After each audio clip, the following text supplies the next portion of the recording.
Shifted. Okay. What's your name? Affirmative.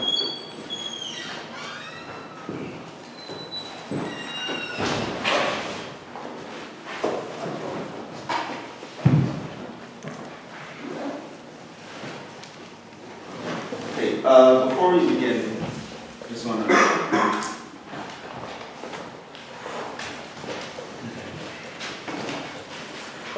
make some comments here. I don't know if during the homework you found this to be true, but quantifiers are not commutative.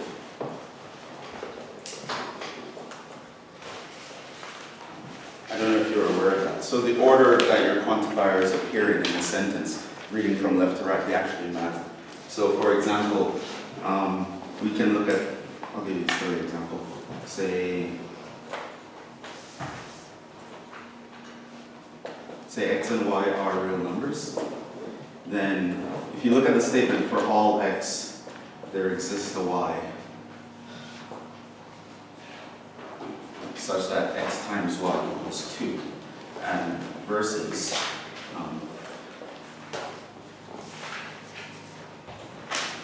there exists a y such that for all x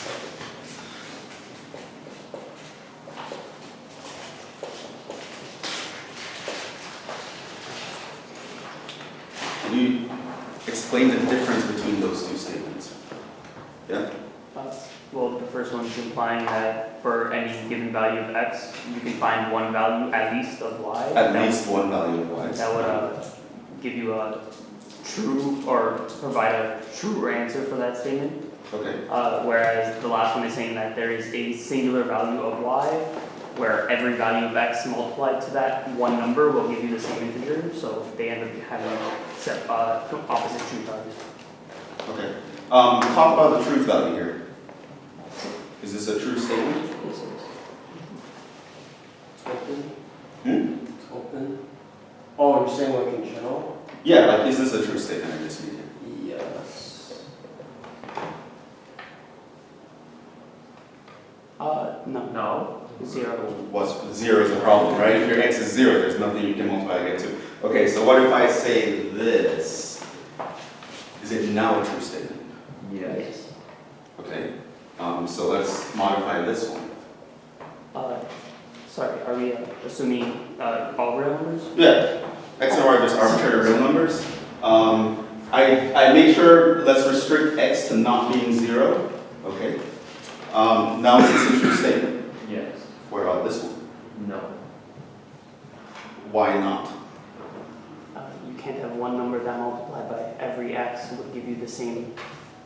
Right, so if I pick a y value and fix it, it's not true that no matter what x value ever you want to multiply it by, the answer is always going to be 2. So whereas this one is true, but this one here is false. It's a false statement.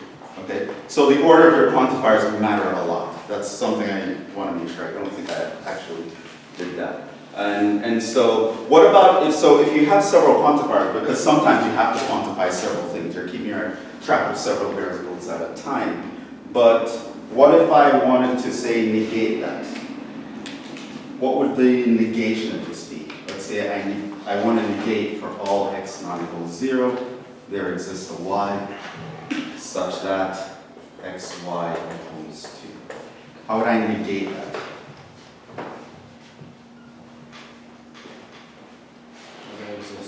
This is equivalent to saying There's this one x. there exists some x value For all y's. For all y's. such that for all y values, xy is not equal to 2. Okay. Right. And by the way, this statement as written is false.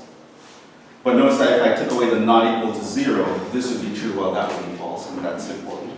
In every instance, these two statements will give you the opposite truth value. So what about this one here? If I wanted to negate, there exists a y such that for all x not equals 0, xy equals 2, that is equivalent to saying For all y. for all y, there exists an x such that. So y is like. Right, and now this is actually a true statement. So I just want to make sure that we're all aware of this. So I use examples where there was one quantifier, but you should be aware that there can be several, and the order in which they appear matter. Right? You can make the statement complete. You can switch from true to false based on you just swapping quantifiers around. There's another thing that I wanted to mention because someone asked it, and I don't know if it's a confusion that several people share, so I'll just mention it. So, it was a comment in one of my previous videos where I was talking about statements and negations. Just want to make sure that we're interpreting everything, we're all on the same page. And it was something like no SRP, and I negated that and said some SRP. And the question was, why was it not some SR not P? Or could it be that? Are these two things saying the same thing, in other words? Yeah. So I have two questions. Why is the negation of this that? Secondly, if someone were to write this sentence down, is it also correct? Is it the same thing? Yeah. Well, that's the negation of the first statement because the only requirement for the first statement to be not true is that either you only need at least one S to be P. Okay, so I'm using uppercase letters here, so you can think of S as sets, or maybe a bunch of properties that things share. So when I'm saying this, I'm saying that no little s in S are such that little s is in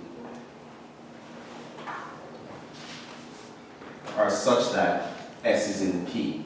Or you can also phrase this, when you say the word no, what kind of quantifier is that?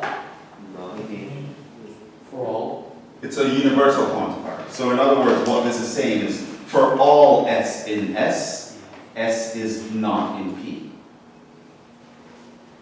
Right? And so if you look at it that way, the negation of that would be is that there exists an S in S such that negation of this is true, such that S is in P. And that's why some SR in P is the proper negation of that. Now to say that, let's compare it to this though. Saying that some SRP, is it the same as saying that some SR not P? Not if S and P are the same set. Huh? Not if S and P are the same set. Not if S and P are the same set, but what did you just do? You just told me a case in which it's not true, right? So when we're talking about two statements being the same, we mean, in a mathematical sense, they are equivalent, which means, in a mathematical sense, they will agree on literally every row, right? There are times when both of these statements could be true, but they're not true in all possible statements, all possible cases. You just pointed one out. If S and P are the same set, then it's clearly not true. Or there are other cases you can come up with. So when you're thinking of two things are similar, I mean, and again, this is another illustration of why you need to be careful when you're reading. If someone were to say one or the other in everyday human conversation, you could essentially interpret it the same way, right? If I say, some of my students are boys, are males, right? People would automatically assume that, oh, that must mean some of them are females. But in a mathematical sense, that would not be correct to assume. They're very different statements in the logical mathematical sense. Yeah? Is there any reason you didn't write on the last line for some x not equal to 0? This one? Yeah. Oh, no, it's just me. I just forgot. Okay? So these are two things I want you guys to be aware of. We can have several quantifiers. They're not commutative, so you have to be careful. But the negation, when you pass a negation through, it'll do the same thing. It'll switch universals to existentials, and it will negate the statement that follows, and things of that sort. And again, you have to be careful of because a proof is not just a list of logical statements, right? If you're doing that, you're doing logic. that's a whole other ballgame. You have to be super OCD for that. But sometimes when you write something in English, it can be easy to misinterpret, again, because of all this baggage you have from human communication. So I want to make sure that those things are clear. That being said, let's move on to chapter 3.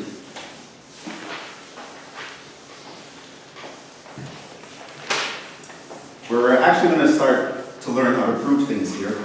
So we're going to talk about direct proof and proof by contrapositive in this chapter. So these are two techniques about how to prove things. So chapter 3, direct proof and proof by contrapositive. By the way, proof by contrapositive is sometimes also called an indirect proof, but mostly people actually use the word contrapositive. But if you see indirect proof somewhere, it's talking about a proof by contrapositive.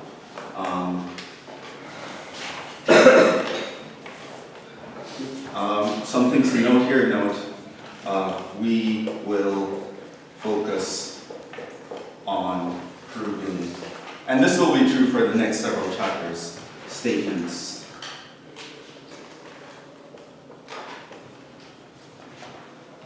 that are implications.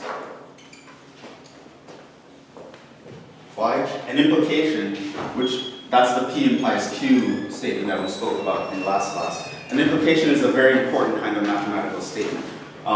One, in sort of a broad sense, the reason why this is an important statement to be able to prove is that every mathematical statement you encounter will either be a bunch of implications, or you can actually rewrite it as a bunch of implications. Okay? And I'll actually show you how to do that.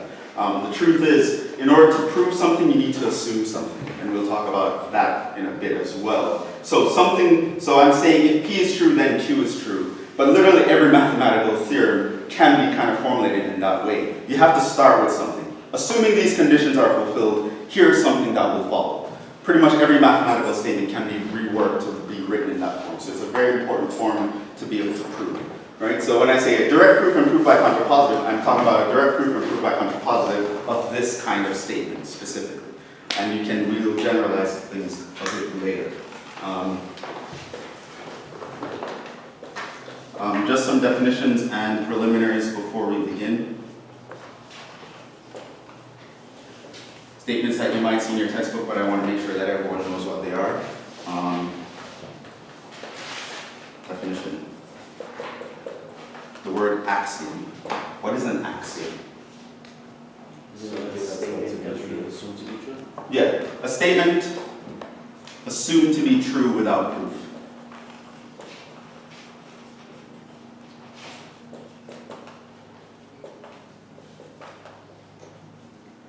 Alright, it's just going to be something you assume to be true. You can't conjure a mathematical statement out of nothing. You have to start with something. You have to assume, okay, something exists, it behaves this way, let's start there. You just have to draw a line in the sand somewhere at some point, right? To prove something, you need to assume something.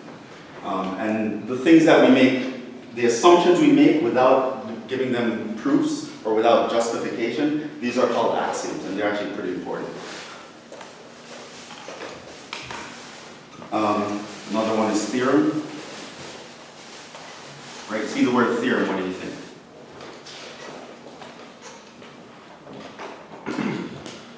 A squared plus B squared plus C squared? Sure, but that's not quite a theorem. It's not a statement that's already been proven. Huh? Is a statement that's already been proven true? It's a statement that has been proven.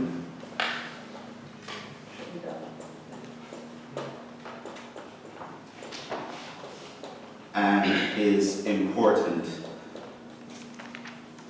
or fundamental in the sense that it's reused all over the place.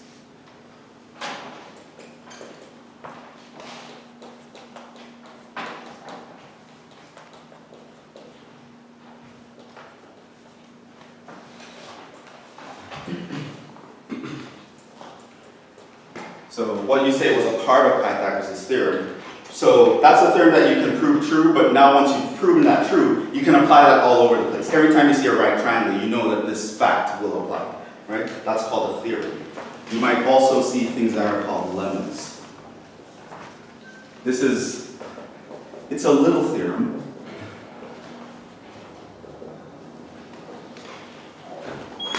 That is used to help prove theory, a bigger theory. Right, so these are little useful facts that you can use to prove a larger theorem. Right, so any little fact that you use to prove a bigger theorem. So for example, like you were saying, the fundamental theorem of calculus is a big theorem. It's applied all over calculus. But you use another theorem called the mean value theorem to prove that. And in the proof of the fundamental theorem of calculus, the mean value theorem is used as a lemma. Right, so it's a helpful theorem. It's a theorem that helps out or assists another theorem. And of course, these need to be proven. They're little theorems, so they have to be proven in their own right. Right, so it's not something that you assume without proof. There's also corollary. Anyone knows what a corollary is? Something that's corollary? That's probably spelled incorrectly. I always forget if there are two R's or two A's. Yeah? In a sense, kind of the result of a given, Or it's a consequence that you can readily apply. In fact, it's usually applied to straightforward consequences.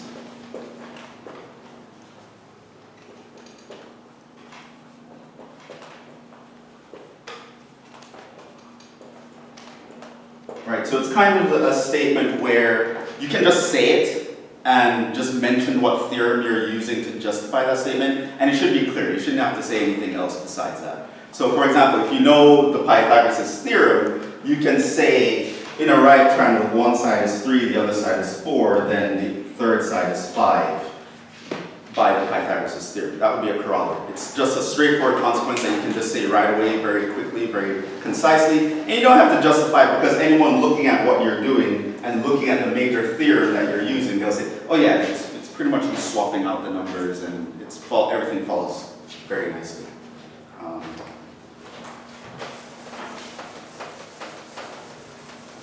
And we'll actually use some lemmas here, so you'll see how those kind of fit in.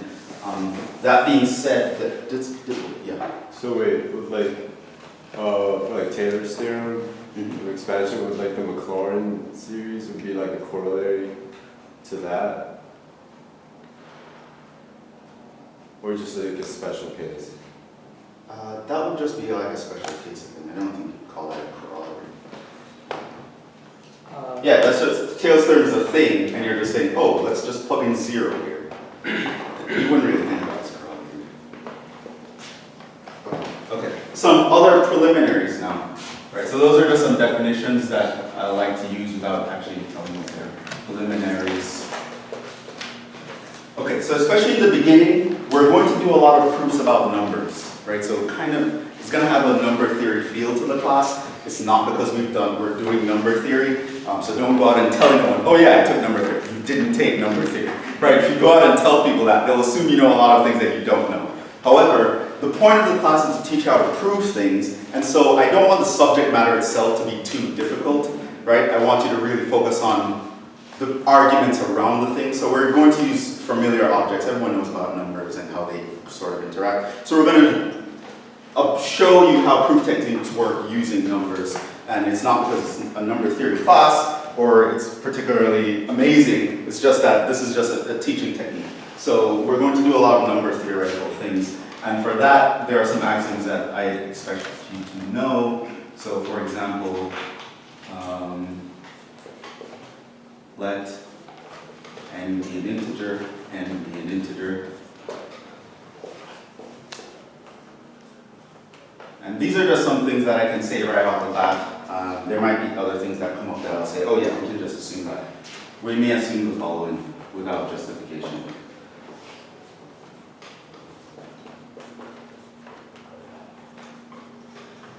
Right. So if n is an integer,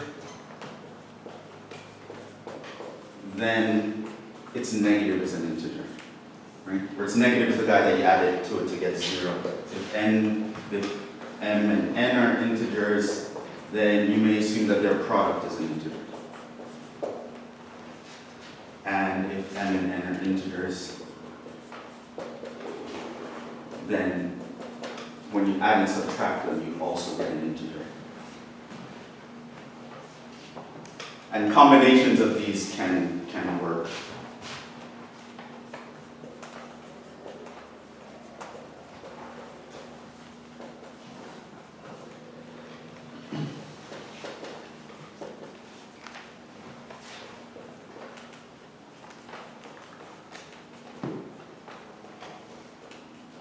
Right, so for example, if m, n, p are integers, then you can assume something like m times n plus p is also an integer, right? So if you combine integers using nothing but multiplication and addition, we can assume that the result is also an integer.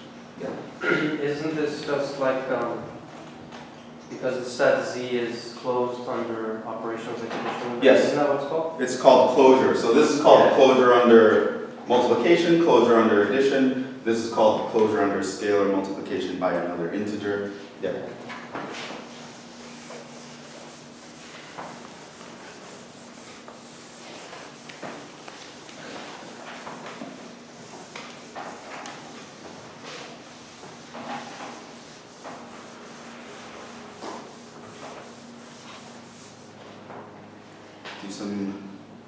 We need to do some other definitions here. Okay. Yeah. Yes. Are those backwards compatible too, or What do you mean backwards compatible? like conditional? Oh, like if you wrote those statements as if statements? So like if Oh, you mean- negative n is an integer, then n is an integer. But If that one n is is an integer. Well, no, they're not all backwards compatible. The first one is, the second one definitely isn't, Okay. right? Because you can take 2 times a half and get an integer. Or not both things are integers. So it depends. Just assume they're true in this direction. Okay. Another thing, some more definitions. We're going to define things that you know about, but in a little bit more mathematical preciseness. So here,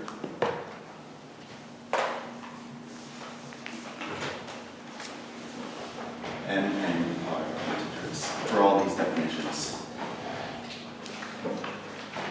So n in Z is called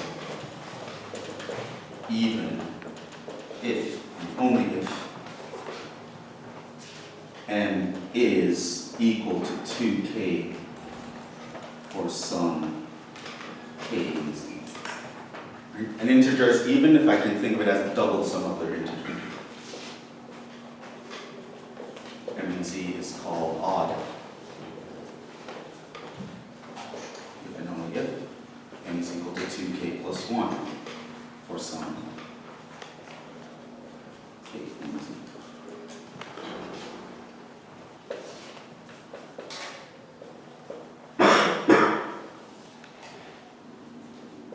The property of being even or odd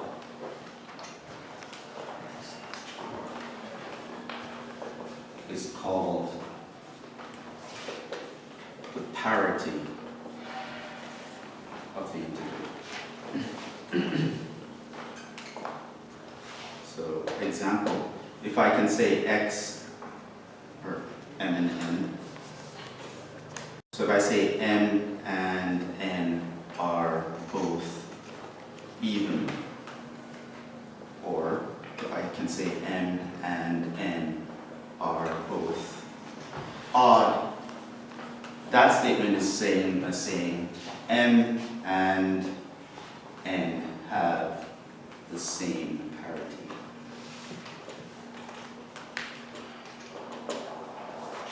Or if n is odd but n is even, or vice versa, n is odd and n is even,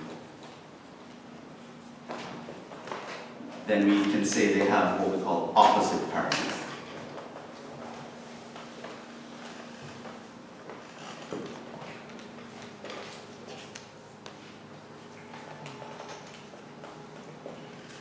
Okay, so the property of being even or odd is called the parity of the integers. Even means this specifically, which means if I ask you to prove something is even, you need to prove You can write it as 2 times an integer. Not anything times an integer, specifically 2 times an integer. Right? So you would not have proven that it's even unless you can write it in that form.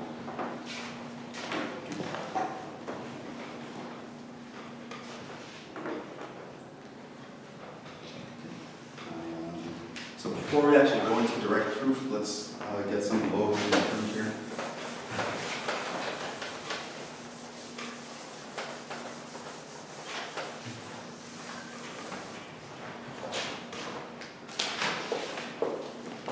One more thing and then we get into the subject, the title of the chapter.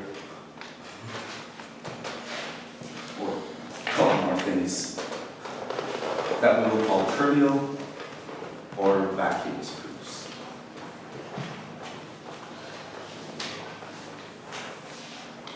Definition.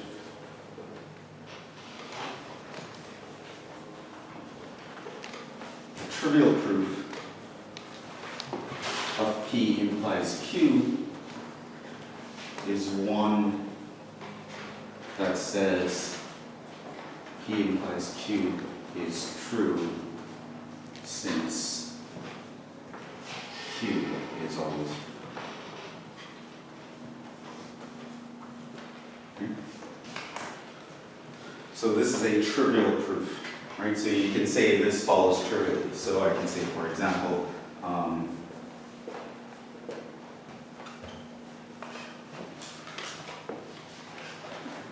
if x is less than 0, then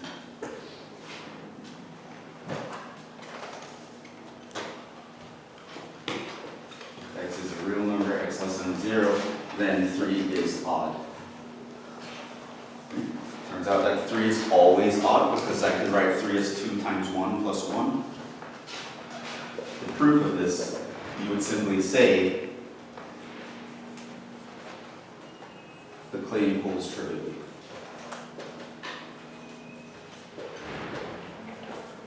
Since 3 is always odd. In other words, the statement P is irrelevant. And you end the proof like that. So this is the symbol you use to end the proof. It's a box you shade it in.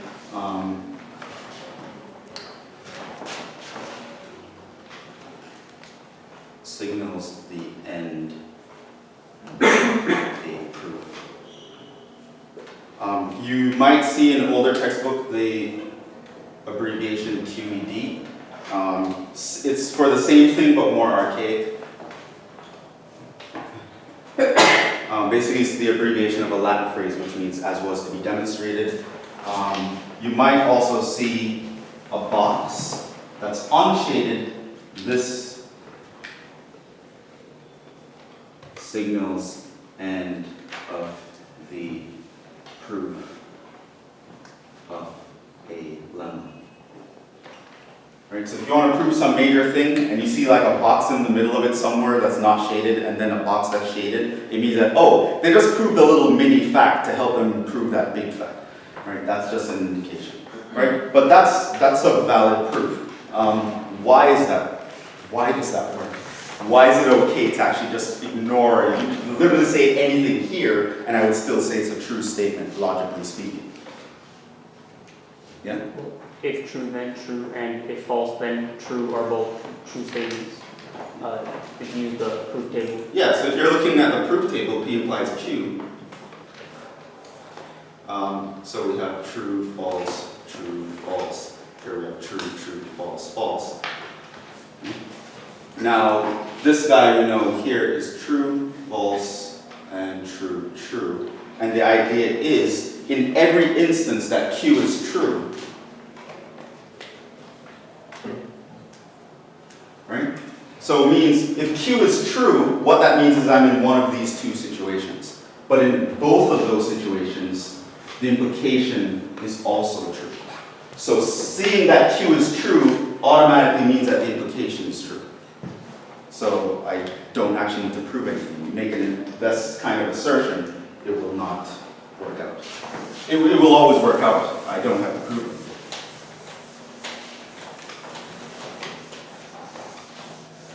And I know that might be troubling to you because you're saying you can say literally whatever you want in the first sentence. Yes, you can say literally whatever you want in the first sentence. And obviously that might seem to you to be, that doesn't seem like that would work out if anyone could just say whatever they want and then make a conclusion.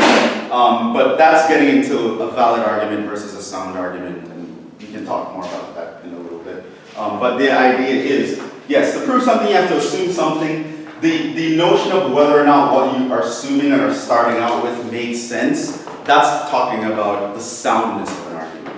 But in terms of how well constructed an argument is, that's called the validness of an argument, and this is a valid argument.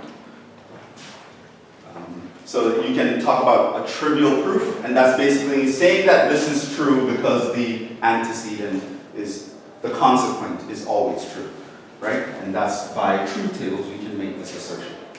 Right? Of course, there are other ways that people use trivial. Trivial, like in everyday colloquium, we know it's just easy, you know. Proof is left to the reader, it's trivial. You know. There was a story about, I don't remember who the mathematician was, but maybe it's a made-up story, or maybe it's actually accurate, where he's like proving something in class and he writes down as fact, and then he says to his class, oh yeah, this is trivial. And then he continues writing and then he stops for a second. Then he walks out the room for like 20 minutes, 20, 30 minutes, and then and everyone's like, what the hell is going on? He just walked out the room. And he walks back into the room and he's like, yes, it's trivial. And then starts again. You realize that, wait, is it true? I don't know how to prove it. Yeah. There's another story about this professor who, and this is probably false, but it might also be true.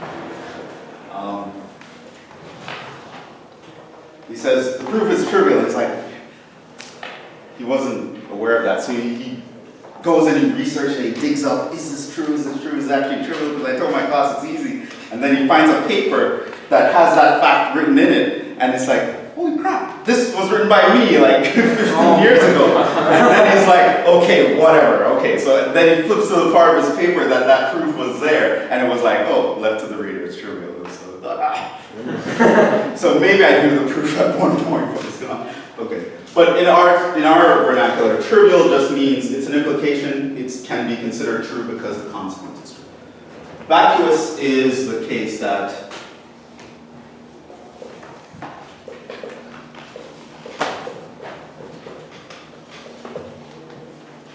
a vacuous proof claims P implies Q is true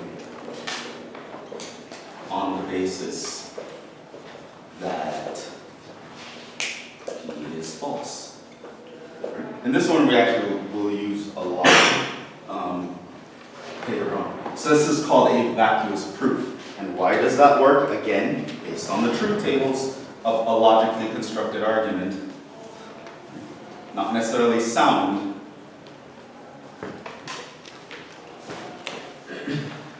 This is true, false, true, true. In every instance where P is false, the implication is true. So if you realize that you're starting with something that's a false statement, you can imply whatever you want. The entire statement is true. So, example, if 1 plus 1 equals 3, then x squared is less than 0 or so. It's in R. Right? This is a true statement. You can say proof. Claim holds vacuously. End of proof. Right, so these are just the low-hanging fruits. If you can determine that your antecedent is always false, or if you can determine that your consequent is always true, then the entire implication is true in a valid sense of a well-constructed argument. Right? Why? Because the truth tables have to be valid.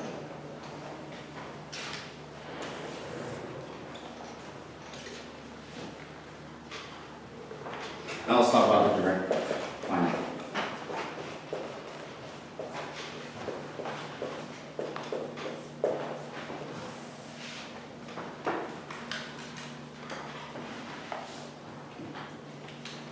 Because yeah, if 1 plus 1 is 3, then sure, why not?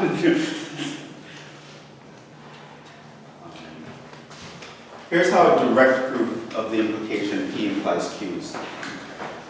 It's basically 2 steps. This is how you solve everything by direct proof. 2 very precise steps. 1, assume P is true. That's step 1. Assume P is true. 2,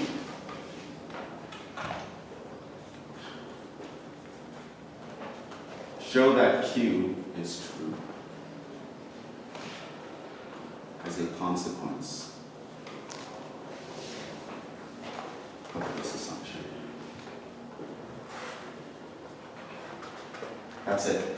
2 steps, that's how to do a direct proof.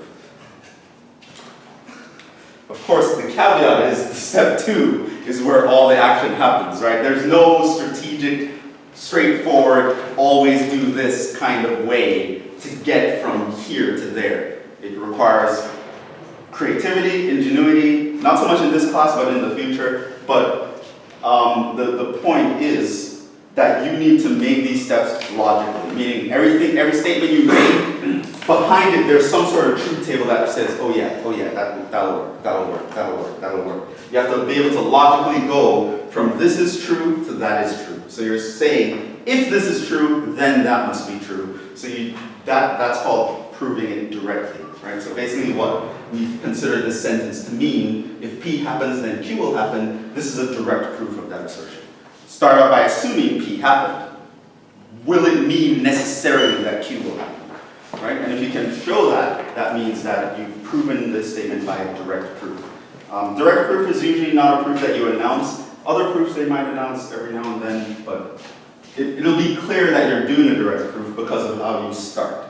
And usually when you're doing a certain proof technique, the very first line is going to kind of tell you what kind of proof it is and what you should be looking for. So if you are reading a proof and you want to critique it or analyze it, you can know what technique they're using just by looking at the first sentence. If they start by assuming the antecedent is true, you know, oh, it's a direct proof. So what I should be looking for is at some point they have to make a statement that shows that Q is true. Right? That's called a direct proof. That's it. It's 2 steps. Let's see here. Let's actually do some examples here.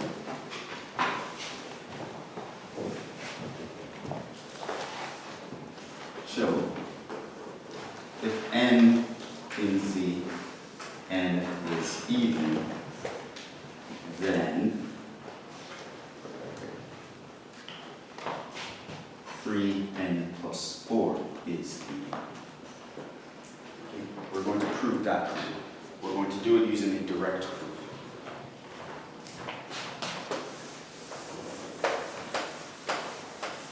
So knowing that n is even means you know that the expression 3n plus 4 is also even.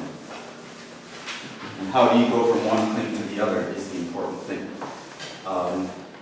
Where does it start? Well, it starts with your definition, right? So when you read this claim, you're going to see it's going to tell you a bunch of words like even. Something is an integer. Even. So you kind of have to know what it means to be even because that's how you're going to prove it, right? You have to show that this thing fulfills this property that we call even. Okay? So proof. So here's a direct proof. Here's how you know it's going to be a direct proof. Assume n is even. Right? So if this is a claim and you see that's the first sentence, you know, oh, it's a direct proof. Okay? So you assume n is even. Now what does that mean? N is equal to 2k for some integer k. Right? Why? Because it was an if and only if. Right? So even implies that n can be written in this form. So ultimately what we need to show is that Q is true. Right? So the statement was n is even, that's your statement P. This statement is Q. So I want to know, assuming that this is true, will this be true? Is 3n plus 4 an even number? And how do you prove that it's an even number? Yeah? I have a question. Yes.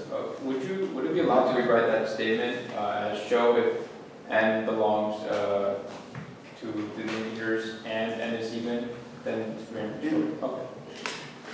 Yes?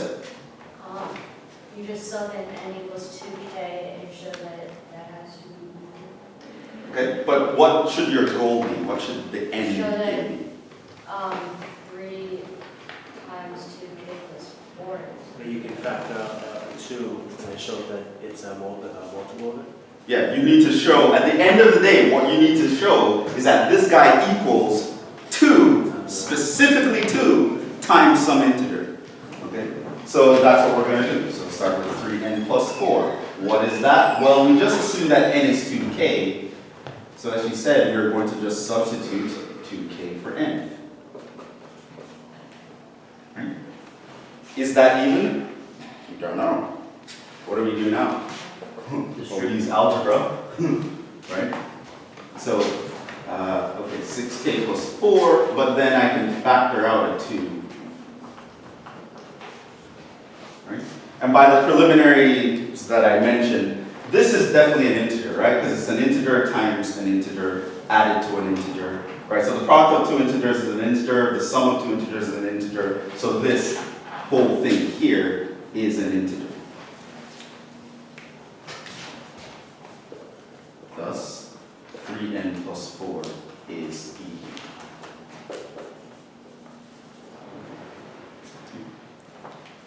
Now that's a very simple example of a direct proof. So you make a claim, it's an implication. What you want to do is start by assuming the first statement is true.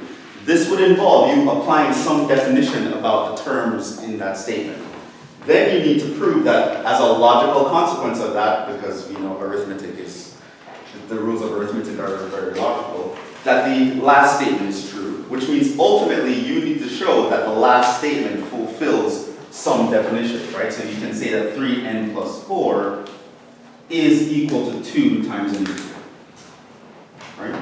So you start with a definition, you have to end with a definition, pretty much is going to be the idea. So if you're reading this and you don't even know what even means, there's no way you're going to get the problem. Right, so definitions are important, and just the structure of the argument is important. So this here, just by seeing that it's assuming the first thing is true, you know it's a direct proof.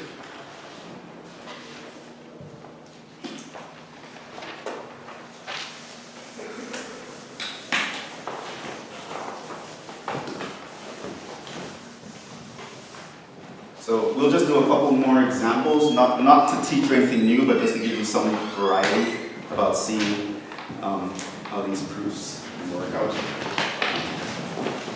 So you guys can follow along or just actually write a little bit ahead of me if you want to see if you're getting the right statements. So the problems at this point are similar enough that everyone should pretty much be writing down a similar kind of proof or a similar strategy.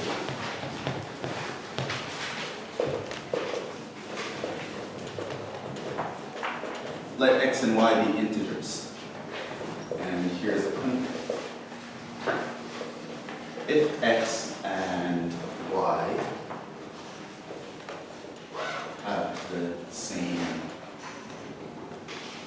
parity, then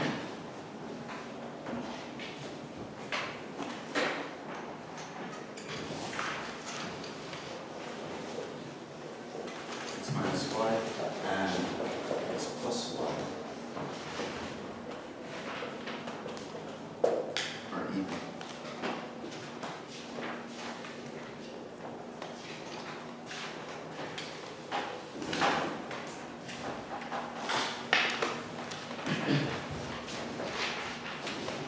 Proof. I want to do a direct proof, so what are we going to do? So my have is Assume from y. Assume x and y have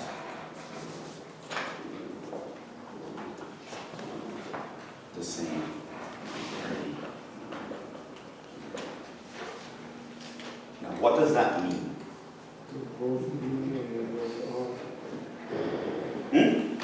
Then,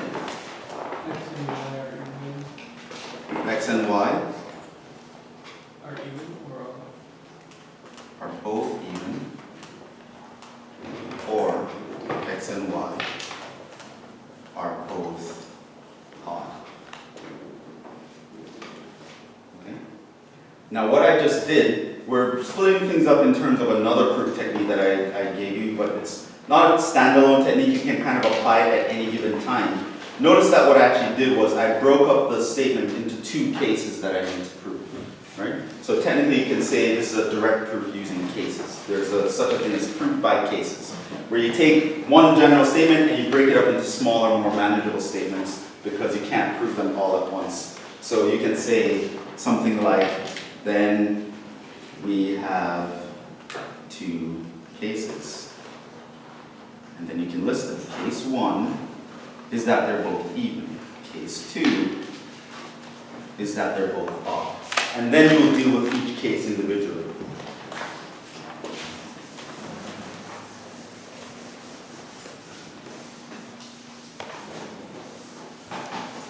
Right, now you may express this, which is nice, but even if you don't, it'll be clear that you should make it clear that you're dealing with two separate scenarios, one at a time. Right? It could be two or more. So now, let's continue with the direct proof. So assume x and y are both even. What does that mean?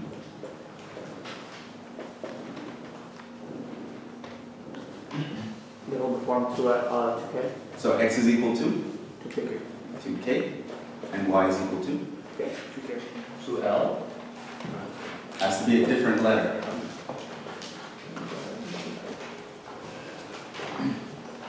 Why does it have to be a different letter? They can be different values. They could be different values. Meaning, if you write k here, it means you're also making the assumption that they have to be equal. This is not a part of the definition. You have to be very careful of how you're writing things down. Okay? They do not have to be equal. They just have to both be even or both be odd. So you using the same letter is you throwing in some additional assumption that was not there. That shouldn't be there. So it means that x is 2 times some integer, y is 2 times some integer. Okay, and so now what do I want to prove? I need to show that x minus y and x plus y fit a certain definition, the definition of what it means to be even. Plug it in. You just plug it in. Then x minus y would be equal to 2k minus 2l is going to be equal to 2k minus l, which is even. And x plus y is equal to 2k plus 2l, which is 2 times k plus l, which is even. Why is that even? Because this is an integer.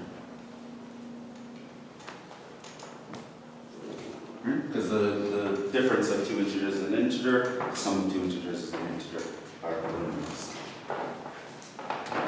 Then you go for case 2, assume x, y are both odd.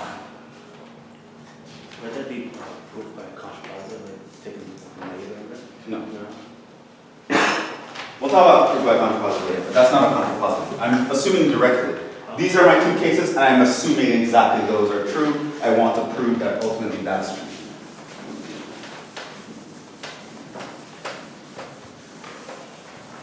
I'll introduce proof by contrapositive when we're actually doing it. So it's a proof technique in its own right. So then we can say x is equal to 2k plus 1 and y is equal to 2l plus 1 or some k and l in set. And then we can say that x minus y is going to be 2k plus 1 minus 2l plus 1. That's going to be 2k plus 1 minus 2l minus 1. The ones cancel, that's just 2k minus 1. We do not. Yes. For those, like arithmetic, right? Can we put them all into one line? Or do we have to separate them? Yeah, you can put them all in one line. I don't Okay. have to do it here. Was there a question? When you use 2k minus 1, Huh? like for an odd number, when you use 2k minus 1 to represent like an odd number. We'll never use it. The definition of an odd is plus 1. 2 times an integer plus 1. Even if you did with the negative cancel. Huh? Even if you did move the negative, just. Yeah. By the way, to say that something that can be written as 2k minus 1, you can consider a corollary from the fact that 2k plus 1. Oh. Because if you have 2k minus 1, you can realize that this is just 2k plus 2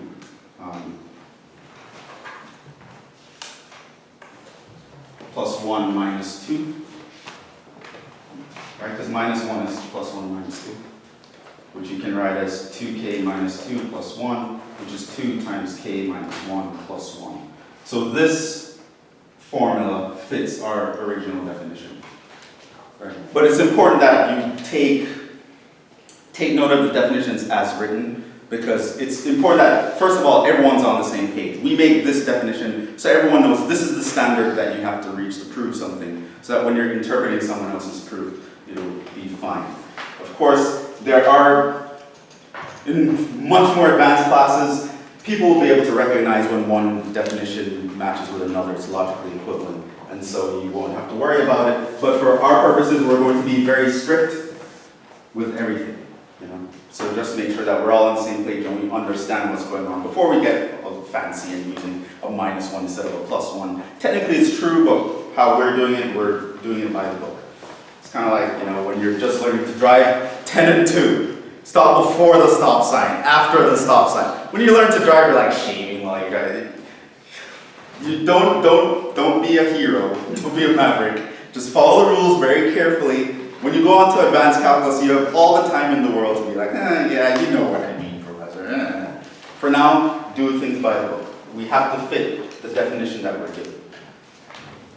Because it'll take sometimes use to you knowing when something is equivalent to a definition. You don't want to start making that jump yet. But this here is even. And if I do x plus y by a similar manipulation. And I don't care if you continue in one line or another, as long as it's clear and it's written neatly enough for me to understand. So this would be 2 times k plus L plus 1.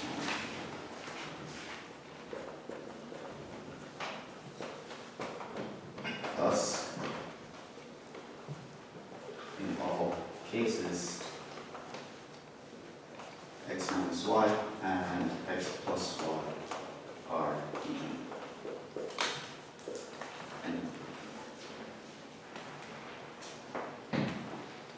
Wait, isn't it k plus L plus 2?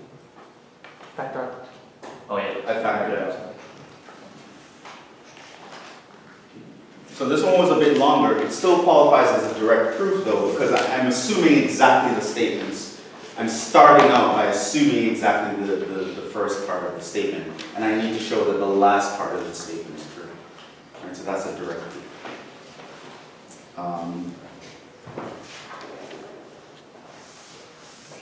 Any other questions about it?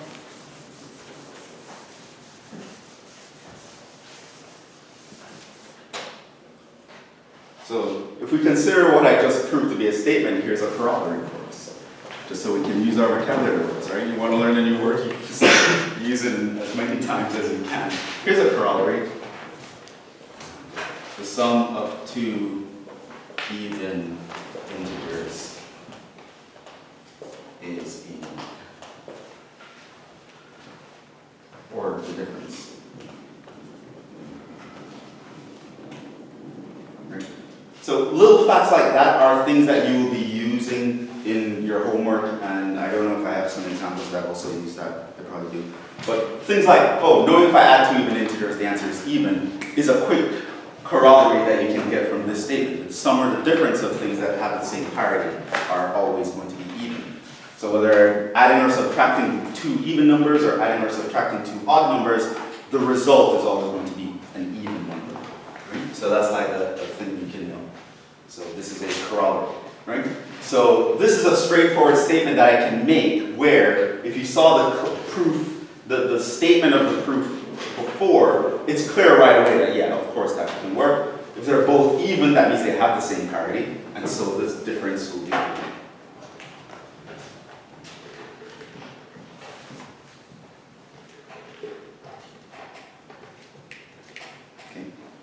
Now, here's another important thing. Besides cases, I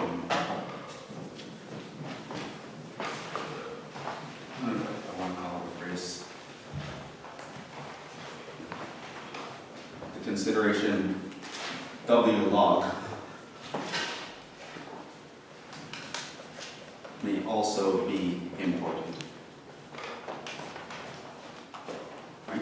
W log is an abbreviation. It stands for, does anyone know?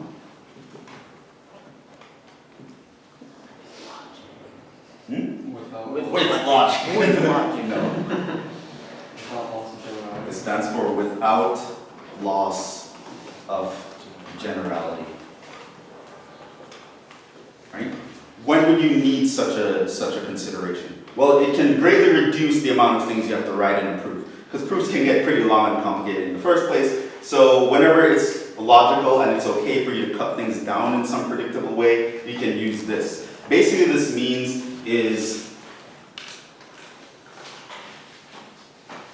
can be used if you have cases, but they are similar. So you only need to prove few of them.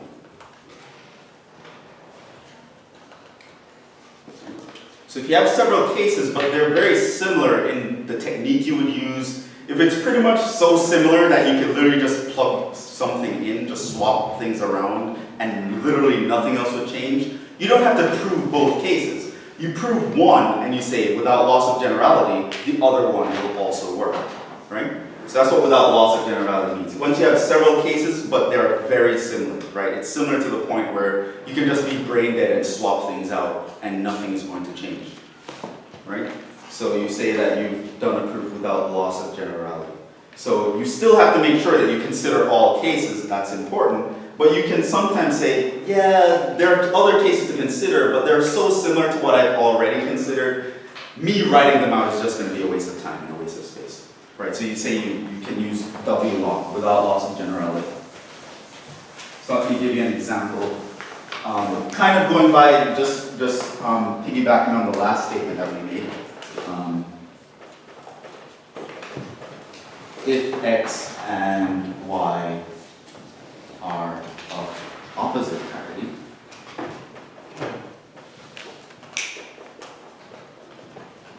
then X plus Y is odd. Okay. So let's look at the proof here. We're going to do a direct proof. So assume X and Y are of opposite parity. What does it mean to be of opposite parity? One's even. One is even and the other is odd, which means then technically there are two cases to consider here, right? Then X is even, Y is odd, or X is odd, Y is even. So now assume without loss of generality, X is even and Y is odd. So I claim to you, and you'll see this after I wrote it down if you haven't seen it already, the proof for both of these are going to be so similar. If you literally go to the proof of this one and switch X and Y, it will be exactly the proof of the other one.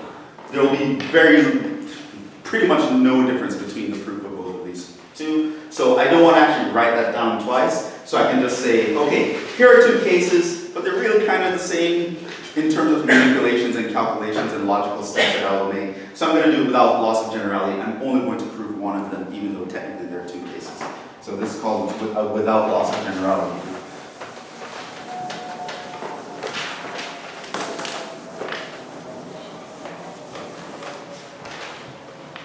So if X is even and Y is odd, then X equals 2K and y equals 2l plus 1 for some integers k and l, then what we can say is x plus y would be 2k plus 2l plus 1 equals to 2 times k plus l plus 1. This guy is an integer, so this is odd. So I started by assuming the first thing was true, and it turns out that the second thing is true. And I could actually end the proof right there. Why? Because if I assume the x was odd and the y would be even, I would just put y here and x here. Put y here and x here. And literally nothing else would change. I would write exactly the same thing, but my x and y would be in different positions. Right?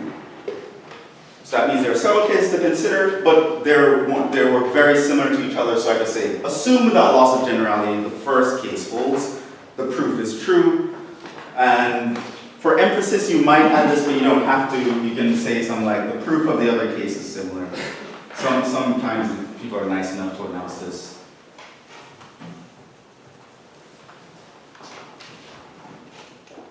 Or sometimes people might use that phrase instead of saying W log. It just depends, right? It's okay.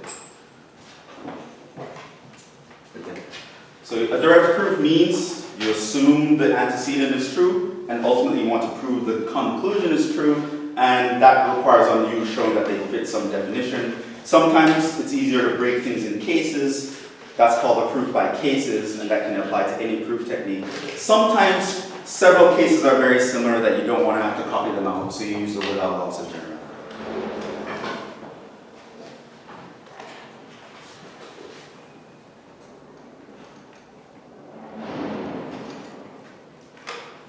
I have a couple.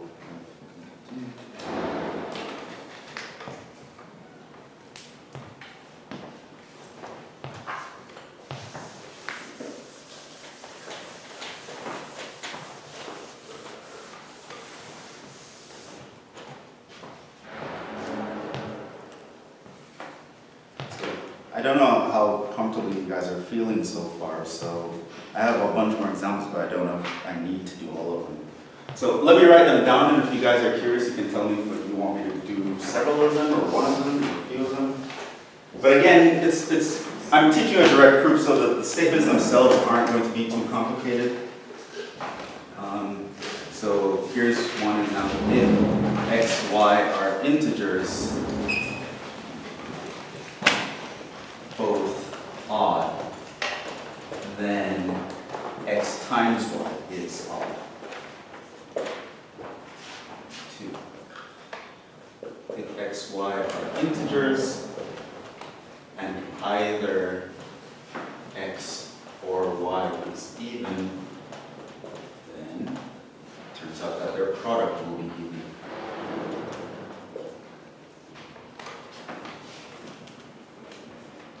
If n is an integer, n cubed minus n is even.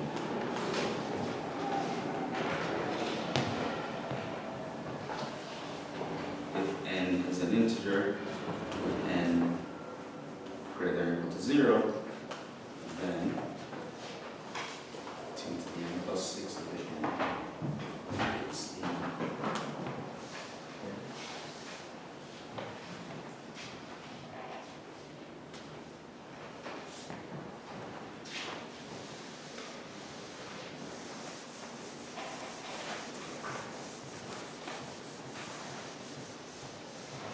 So you guys think I should do them, not do them? Yeah.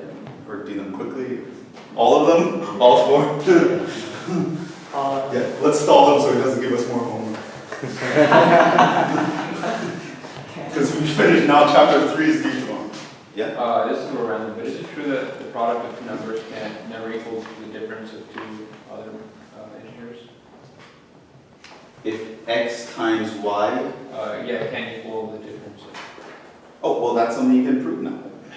That's something you know how to prove now. Why don't you try? Right? But tell me how you would think about going about proving that. Well, first you would have to define x and y. Okay, so he's saying for integers, is the product of two integers, is it always true that the product of two integers is not equal to? It's false. False. It's false. 0, 0. 0, 0 can work, but it is other than that case. So let's say your x, y are integers, but they're not 0. Is that true? It's a little bit harder. But how would you go about doing that?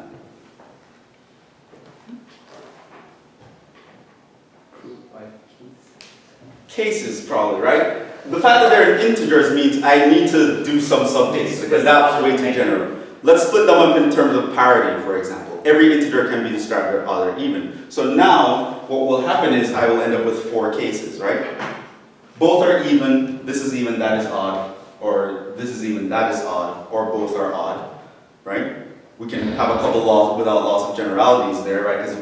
Right? So the case where they have different parities, we can do it without loss of generality.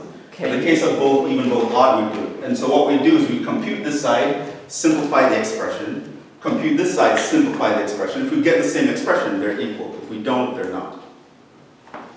Right? So you could actually just attack that with a proof by cases. But yeah, both sides like that, you guys will now know how to prove it on your own. You don't need to ask me. Yeah. Yes. Can we do the second and the fourth one? Since I'm assuming the second one can just be used to prove the fourth.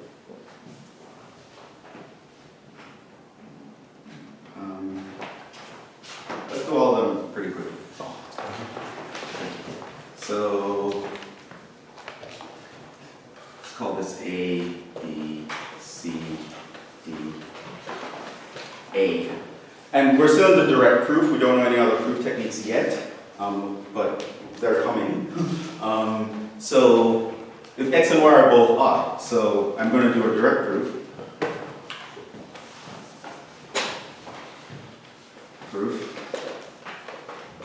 Assume x and y are odd. Then the definition means that x is 2k plus 1 and y is 2l plus 1 for kl in the set of integers. So this would mean that x times y is equal to 2k plus 1 times 2l plus 1. So it's going to be 4kl plus 2k plus 2l plus 1. And so I just distributed. And so now I can just simplify. This is 2kl plus k plus l plus 1, which is odd. Okay, so that was straightforward. So if they're both odd, then x times y is odd. So the product of two odd integers is odd. Now, the thing is, if either one of the integers is even, then their product will also be even. So B, assume, without loss of generality, that x is even and y is odd. Why? Because if I assume the opposite, the proof will be exactly the same. So I can just start off by just saying, without loss of generality. Then that means x is equal to 2k, y is equal to 2l plus 1 for kl integers. And this would mean that x times y would be equal to 2k times 2l plus 1. This is just going to be 2 times k times 2l plus 1. And this thing here is an integer. Because multiply this times that, that's an integer, add an integer, that's an integer, multiply by another integer, that's an integer, which is e.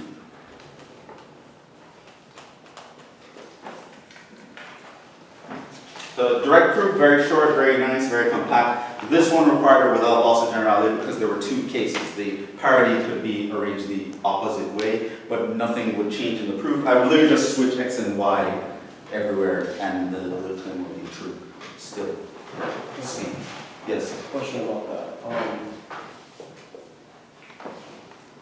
So in the proof itself, right? We don't have to take care of the third case of both of them being even. That's a redundant case, or because that's an exclusive one, right? But I mean, like, does it include the like? So say that in the case that both of them are even. The way I phrased it, was it an inclusive or? No, I remember seeing this in the textbook, and I was like confused to see like, would the third case be necessary or is it redundant? And then It would be necessary if it's an inclusive or. but that's exclusive, or I think it works for If we, I think it should be inclusive. So here, let's take this to mean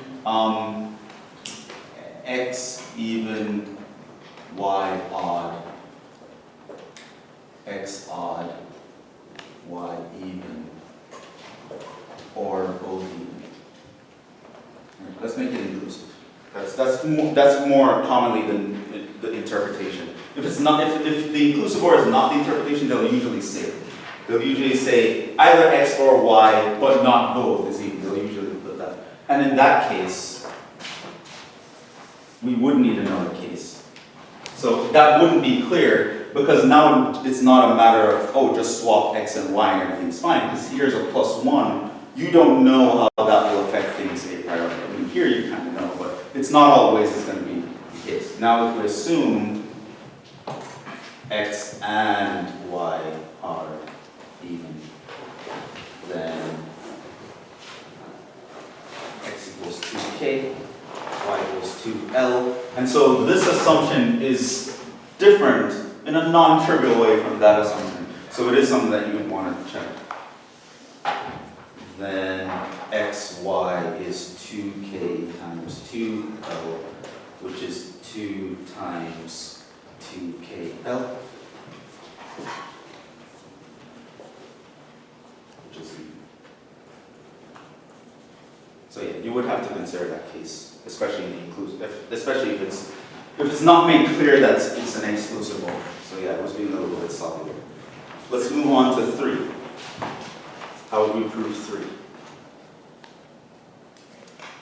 We assume that n equals 1. So proof here, assume n is an integer. How would I be able to talk about n cubed minus n? Yeah. Well, we proved already that an even integer, we proved that an even integer multiplied by itself will always yield an even result. Well, an even integer times any other integer would be an even result, sure. And then you could also prove the case for odd, being that odd times odd would also yield an even result. And then you could show the difference between even and odd and even. Odd times odd is not even. Yeah? Can you factor like out of the n so that you have n times the difference of two? Then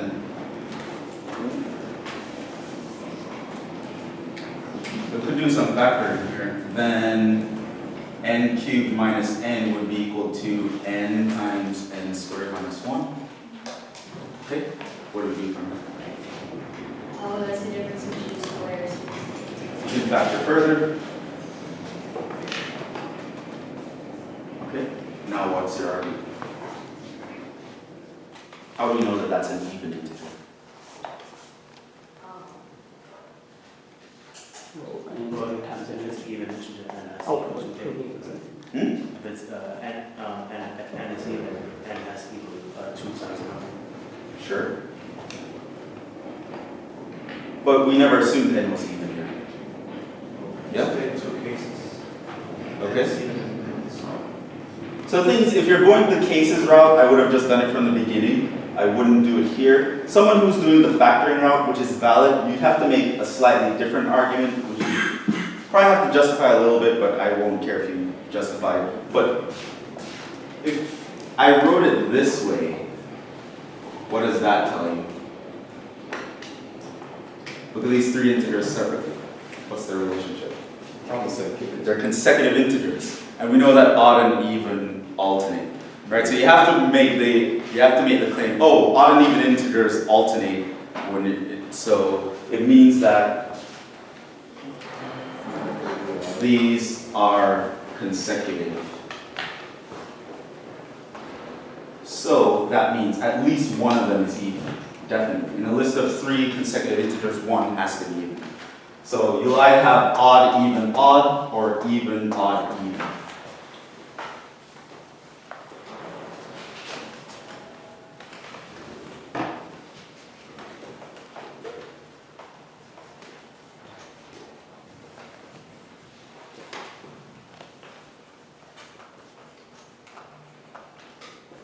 So I can say the product is going to be even by B. So I'm using part B as a lemma here. Again, this one you could prove by cases, but if you were going to do by cases, then I think it would be just a waste of time to factor. I would probably just do that straight from the get-go. So if that was the way you see, that's alternatively do a proof. Let's say we have 2 cases.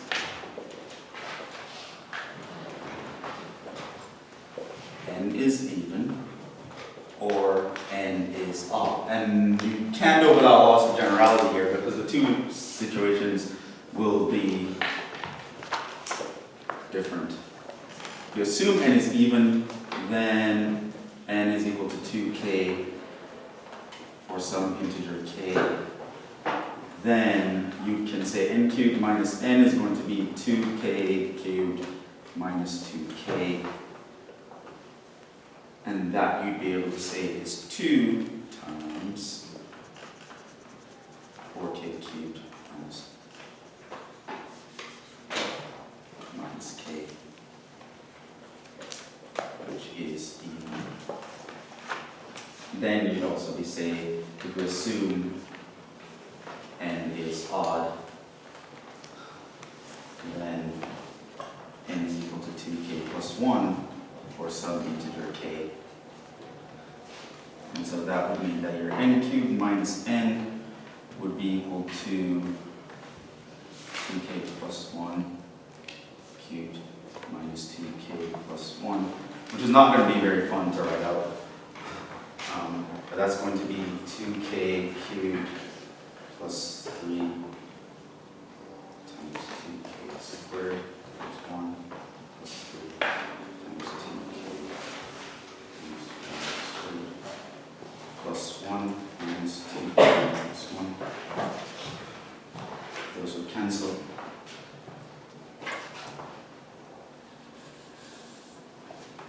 I'm using the binomial theorem. And so this would be equal to, I can factor out a 2 now. This would be 4k cubed plus 6k squared plus 3k minus k.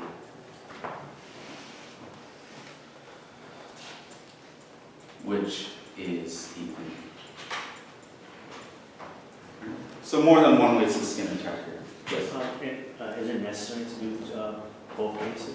Yes. Necessary. Yeah. Look at the difference between the plus 1 case and the case that doesn't have a plus 1. Right, and we're writing it out. I mean, at this stage, most of the things we're proving are things that someone can just make that claim in the middle of some proof somewhere, and they expect the reader to be able to verify it. But yeah, here we're being very pedantic. So you could have done that. The third one, D. N is in Z, and let's assume it's non-negative, so we're not including the negative integers here. 2 to the n plus 6 to the n is even.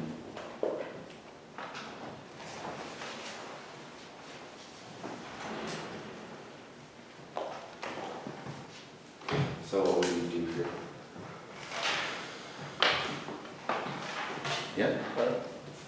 This sum is even by B. The sum is even by what? didn't we prove that the product of even numbers will always yield an even result? Therefore, The sum of two even numbers as well as is what we're the, using here. as well as the product though. Right, but we have a sum here. How do you know they're even individually? Well, each one is a separate product of even numbers. How do you know? Sure.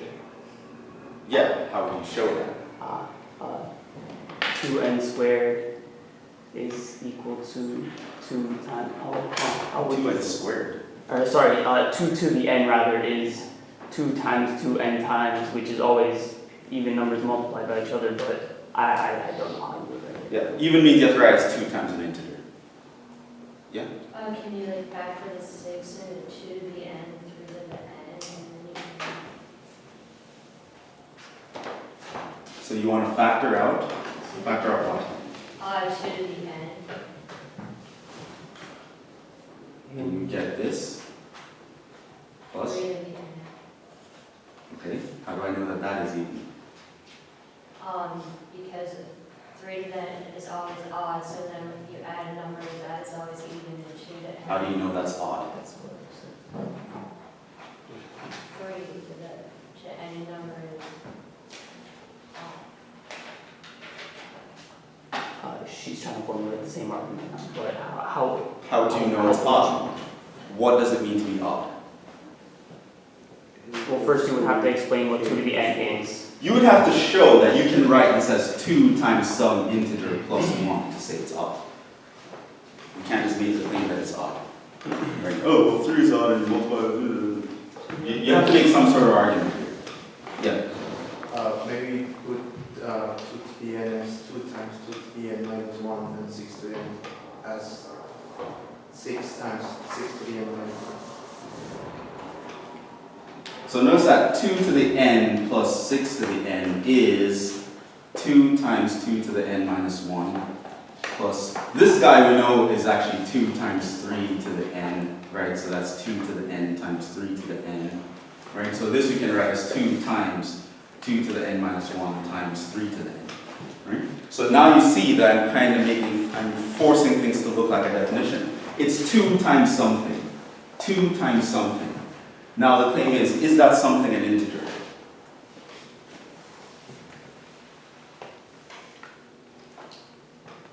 Two to the n minus 1, is that an integer? Not if n is 0. If n is 0, that's a problem, at least at first glance. It's a problem because it won't fit our definition. I wrote it as 2 times something, but that thing might not be an integer. At least it's not an integer at n equals 0. What about otherwise? Sure. Yeah, if n is 1 or bigger, it's an integer. So this kind of tells me, okay, the 0 case is a special case I have to deal with. So it turns out I'll do this in a proof by cases, right? And that's going to be the step I'm going to take because that's showing the definition. It's 2 times something. So you want to say something is even, you need to show it is 2 times something. That's the definition of even. But clearly, once we got here, we realized, oh, well, there's a slight issue here, and so that tells you now, oh, let's deal with the cases here.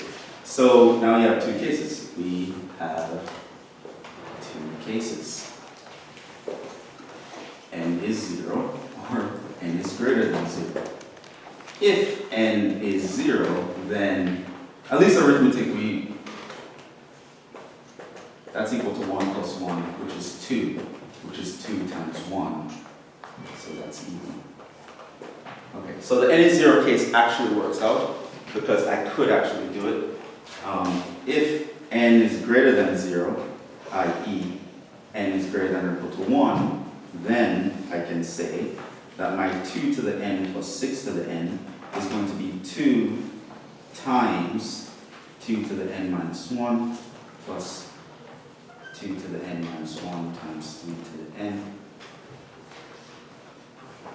And this guy here now will be an integer, because it will be 2 to a whole number power, which we understand to be an integer by the multiplication of an integer is an integer.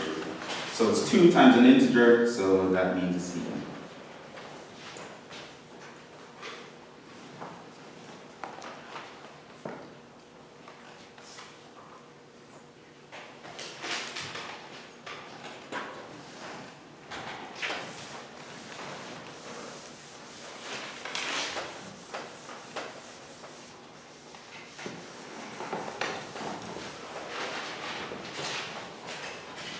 But you would be able to just make the assumption that the exponentials of are an even number two, or not even, you would just be able to assume that the numbers. It doesn't matter within whether these are parentheses- even or not.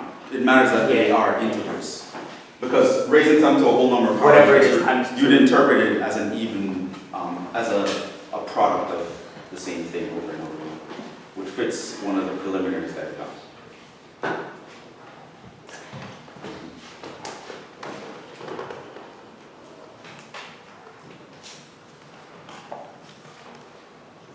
So we won't get through everything for the next part, but let's start. I believe I did this, but I probably didn't, so let's actually just do it for 10 minutes anyway. We have 10 minutes, right? It ends at 12:10. Yeah. Okay, so given P implies Q, here are some phraseologies that happen. Not P implies not Q. This is called the inverse of P implies Q.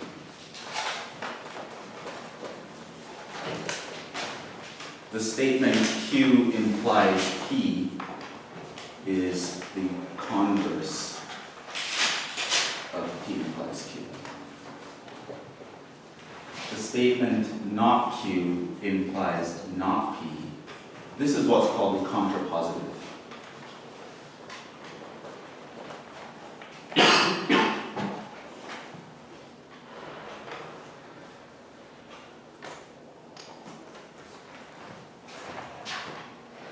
So proof by contrapositive, as the name suggests, uses this third thing.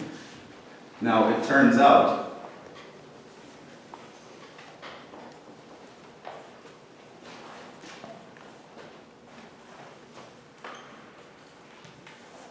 we're to draw a truth table.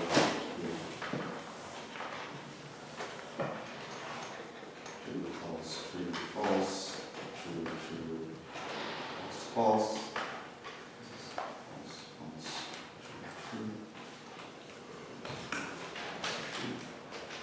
P implies Q is only false here, but true everywhere else. Not Q implies P is only false where this is true and that's false. And it's true everywhere else. In other words, we can conclude that P implies Q is equivalent to the statement not Q implies not Q. They have the same truth values in every instance.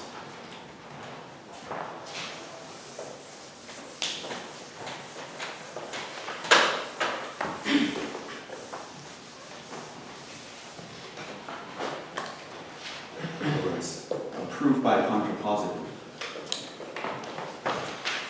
takes that and uses that to its advantage. Contrapositive of P implies Q is a direct proof of not Q implies not P. So it uses the idea of a direct proof, which is why it's called an indirect proof, but it kind of goes slightly backwards. And so the idea is to prove P implies Q by the contrapositive. This also has two steps, just like a direct proof, because it is a direct proof. The difference is in step one, you assume not Q is true. And two, show that not P is true as a consequence.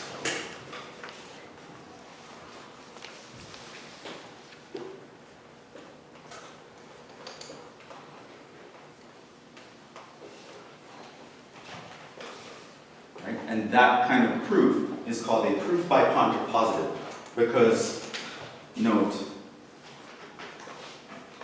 you would have shown directly that not Q implies not P, and that is equivalent to proving P implies Q.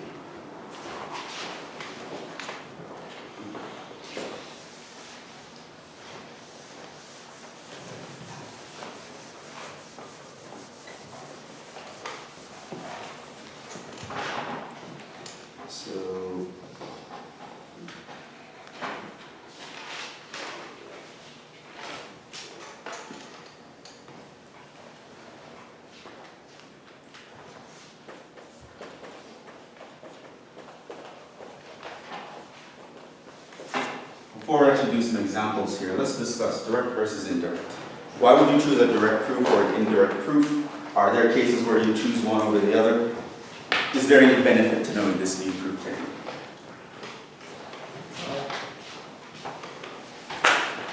Yeah?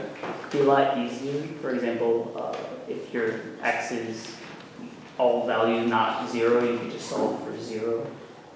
Right, it's based on use whichever. There are times when both can work equally well with the equal amount of level of difficulty, but there are times when that's not true. And I'll show you some examples next time. Use whichever makes your life easier. In this sense.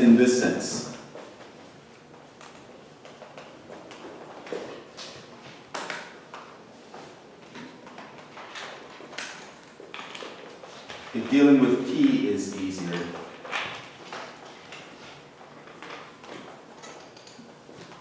direct tends to be better.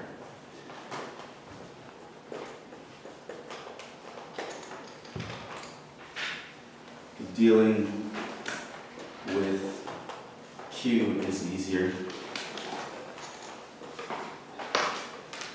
indirect tends to be better.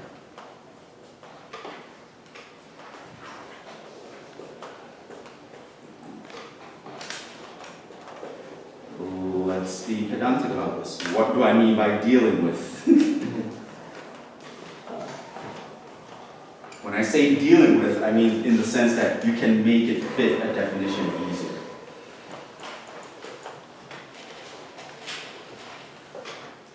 You can get a grasp on it in terms of the current set of definitions you have available. So,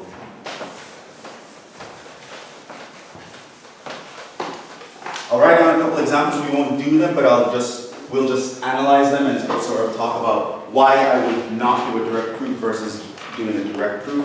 So just to discuss them a little bit. So here, so I'm assuming n is an integer. Where are we? 5n plus 3 is odd, then n is even. Or if n squared is even,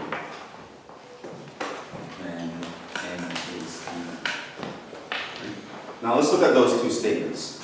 Who's the P and who's the Q? Well, this is the P here. This is the Q here. In this statement, this is the P. This is the Q. Let's call this example E and F for now. Let's look at F, for example. Direct proof.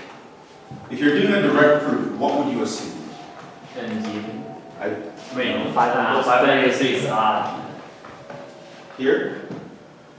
If I'm doing a direct proof, what would that involve? N squared is equals. You would assume n squared is even. i.e., n squared is equal to 2k. Now, how would you be able to say something about n?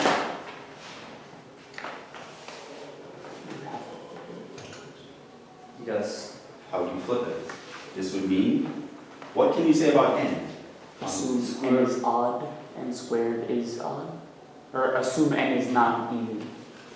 What are you talking about? We're doing a Oh, direct I'm sorry. proof. That is Still our there? assumption. That is what we have. Therefore, what can n you say is about the it? square root of 2k. You say n is the square root of 2k. Okay. How are you going to prove that that is even, let alone even an integer? Right? You have a radical 2 times an integer. How do you know if that's an integer? How do you know it's even? Right? It's going to be very hard for you to argue that this is going to be 2 times L for some integer L. How are you going to get rid of the radical 2? In other words, me dealing with P, me assuming this, puts me in a position that's difficult to deal with. Difficult in the sense that, good luck getting from there to the definition of the thing you want to prove. Right? So that kind of gets me in trouble. Right? However, if there wasn't a square, that would be easy to deal with. but the guy that's not squared is in the consequent. He's in the statement Q.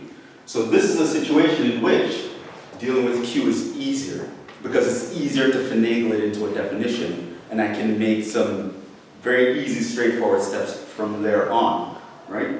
So looking at this statement, that's kind of difficult to deal with because I'm going to end up with a radical, and I don't know how to deal with radicals in this context. Like there's no way for me to know a priori that k is such an integer such that when I multiply by 2 I get a perfect square. Like where is that argument going to come from? K is just this random integer that I picked up, right? There's no way I can tell, right? However, if I go over here, if n is even or odd, that's an easy, very definable thing to deal with, so that's what I want to deal with. But the thing is, assuming Q is true is what we call begging the question, right? That's assuming what you need to prove. You can't assume that. You have to do something that the truth table will agree with, so you would assume not Q.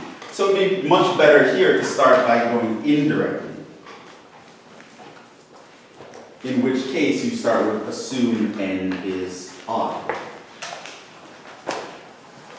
And that's n is equal to 2k plus 1, and that's a much easier guy to deal with, right? I can square that and easily factor and stuff to see, should I get an even result? Should I get an odd result if I square it? Okay? So those are just some of the considerations, and we'll do more of that next time. We'll stop there. So we didn't finish chapter 2, but we'll finish up next class for sure. And those are just some of the considerations. So we're going to teach a bunch of proof techniques, but they're not all created equal. The situation might call for one as opposed to the other. And this is a very nice example to see that. I will see you guys tomorrow. Remember to leave your chapter 2 homeworks. That chapter 2 homeworks here. Okay, this is chapter 3.